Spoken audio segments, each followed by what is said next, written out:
Hello everyone, continuing with chapter 2 of Ramakatha Rasavahini.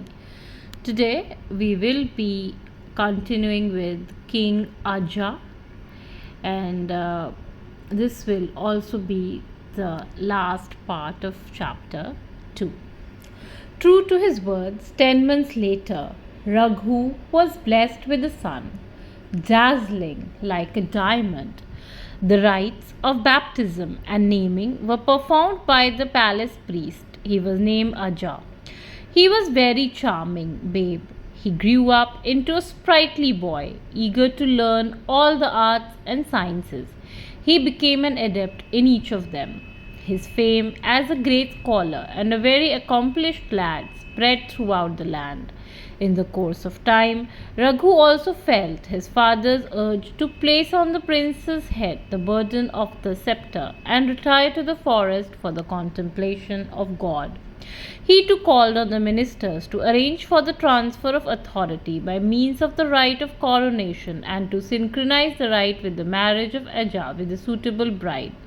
Indumati, Bhojaraja's sister, the ruler of Magadha, was chosen to be Aja's life partner. After the installation of Aja on the throne, the royal parents left for their forest hermitage.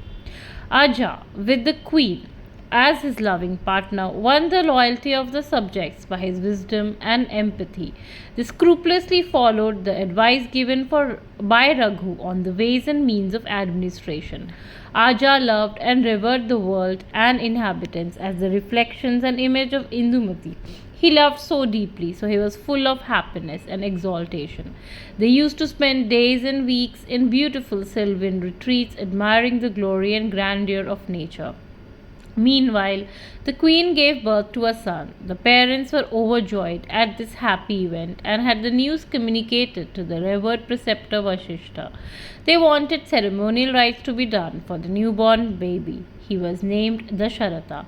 Dasharatha was the pet of everyone who saw him and who had the privilege of fondling him. The child waved and tossed his limbs about as if he was all vitality and joy. He appeared as if fed on spiritual bliss and lived only for imparting spiritual bliss to all. One day, Aja and Indumati betook themselves into the forest, as was their wont, for recreation in nature's lap. The silence and sublimity of that day was even more appealing than other days. They sat in the shade of a tree and conversed endearingly when a wind rose heavy and strong. It brought a fragrance sweet beyond description, and they could hear the captivating strains of divine music. They rose and searched all around for the cause of these mysterious gifts. They found high above their head, between the clouds in the sky, Narad, the mental son or the Manas Putra of Brahma, moving fast somewhere. Even as they were watching him, a flower from the wreath he was wearing on his tuft unloosened himself and, wafted by the wind, fell right on Indumati's head. Aja was amazed at this incident and shocked to find that the queen fell instantly on the ground in a faint and closed her eyes forever. The secret of Indumati's death. The death of the woman he loved so intimately as his own breath caused desperate grief to the ruler. His lamentation shook the forest from end to end. The earth quaked in sympathy, the trees stood still, rooted in wonder. The sorrow that filled the royal heart and overflowed it. Narada heard the wail of the king. His sobs and groans as he wept over the corpse of his beloved came down to console his agony. King, sorrow is of no avail when death strikes. The body is prone to birth and death. What brings about birth brings about death too. And to seek to know why they happen in an exercise is insanity. The acts of God are beyond the chain of cause and effect. Ordinary intellects cannot unravel them. They can at best guess the reason as far as their faculties can reach. How can the intellect grasp something out of its domain? Death is inevitable for each embodied being. However, since Indumati's death is resonant with strangeness, I have to tell you its reason. Narad drew Aja near and said, "Listen, in former days the sage Trinabindu was engaged in extreme asceticism, and Indra resolved to test his attainment and the depth of his equanimity. He dispatched a divine enchantress, Harini, to attract him into the world of sensuality. But the sage was immune to her wiles and remained unaffected. He opened his eyes and said, "You do not seem to be an ordinary woman. You are a godly damsel. Well, whoever you are, you must suffer the penalty for resolving to execute a foul deed, a nefarious plan. Be born as a human being, fallen from heaven, learned from what is to be a mortal human." Cursing her thus, the sage closed his eyes and plunged back into meditation. Harini shook with fear and shed profuse tears of repentance. She prayed for pardon and for cancellation of her exile from heaven.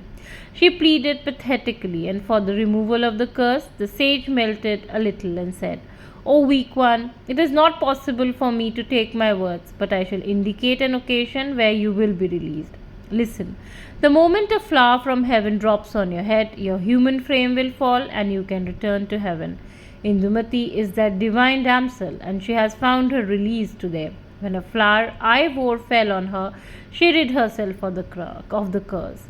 Why grieve over this? It is of no avail." Narada spoke the duties of a monarch, his responsibility, and the example he must set before all.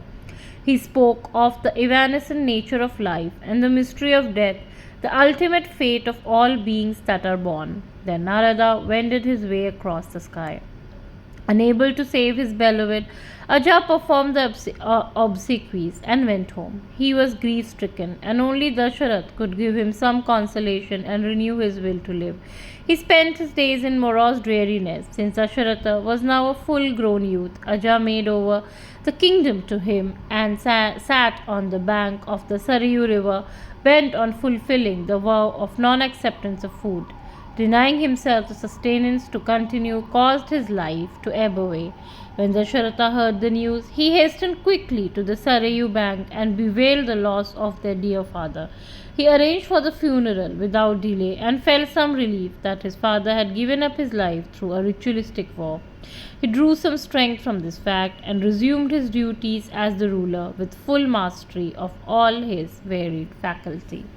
This ends the chapter 2. We will meet with the next chapter in the next audio. Thank you for tuning in. Subscribe to Celestial Abode.